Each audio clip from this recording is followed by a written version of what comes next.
قبروں پر پھول ڈالنا کسی نے کہا ہے کہ یہ جائز نہیں ہے، یعنی قبروں پر پھول ڈالنے کیونکہ ایسی صورت بھی ہے کہ جو جائز نہ ہو، اور کون سی صورت جائز ہے اور کون سی صورت ناجائز ہے اس کے بارے میں آپ کے سامنے وضاحت کروں گا۔ بالکل ایسا معاملہ ہے کہ کچھ صورتیں ایسی بھی ہیں کہ جن میں آپ قبروں پر پھول نہیں ڈال سکتے، ہاں کچھ صورتیں ہیں کہ جن میں آپ پھول ڈال سکتے ہیں۔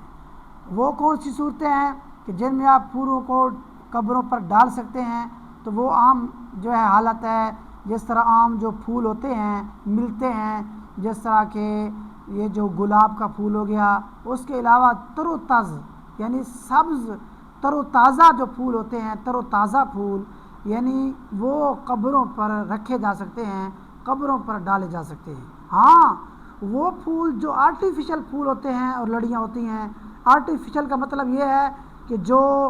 کپڑے وغیرہ کے بنے ہوتے ہیں، پھول ہوتے ہیں کپڑے وغیرہ کے بنے ہوئے آرٹیفیشل پھول، تو وہ قبروں پر نہیں رکھے جا سکتے۔